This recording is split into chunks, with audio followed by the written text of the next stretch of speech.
How would you describe today? Is it a successful day to you? Has it panned out the way you planned? I think this has been a huge day. It's a very ecstatic day for us, one in which we feel we have accomplished a major milestone.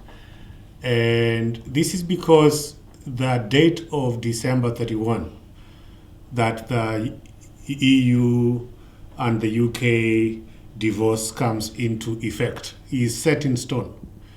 And we were in a position where we needed to get a deal for Kenya so that Kenya's trade with the UK is secure, it's certain, and that everyone involved in the value chain knows that we can grow our crops in Kenya, their market in the UK will be intact.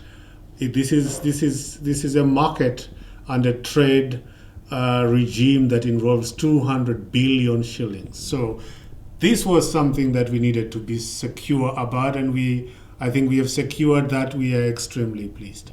I know that the day is almost coming to an end after all that has happened. Is there a part of you that feels a bit relieved that finally the day is gone and you have the agreement banked? I think we needed to get across the finishing line. When you start a negotiation, the feeling is that you will get there, but there are many hurdles along the way. There are some that you anticipate, there are some that you don't anticipate. It's a negotiation, that's what negotiations are like. But in the end, the question is, have we secured what we set out to secure for the Republic of Kenya, for the Kenyan producer, for the Kenyan manufacturer, for the Kenyan citizen? And that in the end is the only thing we care about. What is it that we have secured for Kenya? And there are lots of Kenyans who would like to know briefly what the highlights of EPA are. There's a number of important aspects. One is that we can say that the market as previously designed is secure, that we can continue to export into the UK duty-free, quota-free basis, that many Kenyans know that this is a huge market for our flowers, for our coffee, for our tea, and that those things can continue to come. That 40% of the vegetables that are eaten here on British tables are Kenyan. A lot of the fruits that are now getting to be eaten here are from Kenya. And we are also seeing a new variety of things like herbs, like spices that are getting here from our country. And these things, I think, are important for our farmers, they're important for our economy, and they are things that will now continue to come in on favorable terms.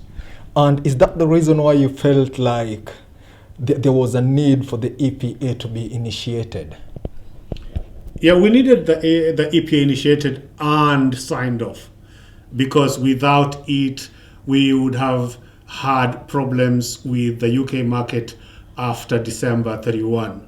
The reason is that, as I said, the UK is leaving the EU. That date is not changing. And we had to act to ensure that when the UK leaves the EU, we have a trade regime in place that guarantees our market. And I think that's now accomplished.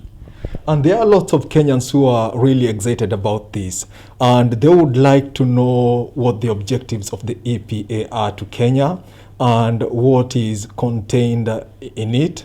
And if you may please, can you tell us what is unique in granting Kenya's exporters access to the UK market post-Brexit?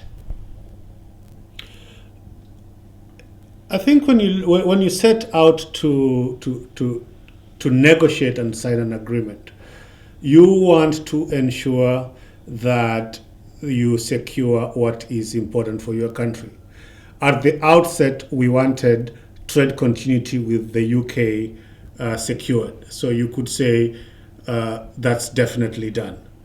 We also wanted to expand the variety of products that we export. For instance, as outlined, half of the tea drunk in the UK is from Kenya.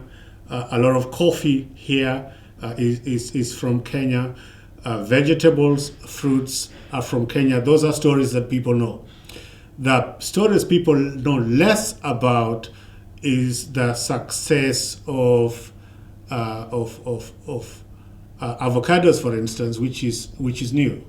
The fact that there is a lot of honey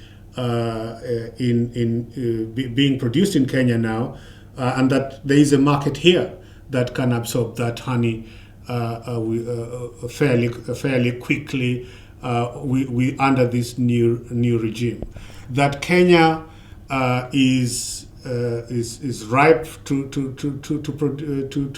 transfer some of its textile sales from the US to the UK, for instance. So markets are always important to diversify. So we sell all our apparels to the US. We can sell some to the UK under this regime as well. If we look at the beef market, if we look at our animals, goats, and dairy products, all those we can also now sell to the UK under this new trade regime. What does that mean? It means that hundreds of thousands of jobs in not just in the flower sector, not just in the tea and coffee sectors, but for smallholders doing honey, for smallholders doing fruits, blueberries. Blueberries are loved here. Blackberries, blackcurrant, raspberries. Those are not things that you really find sometimes on our shelves, and this can be sold here under this new regime. It just means that under this agreement, we can export more to the UK and get more money into the pockets of ordinary Kenyans.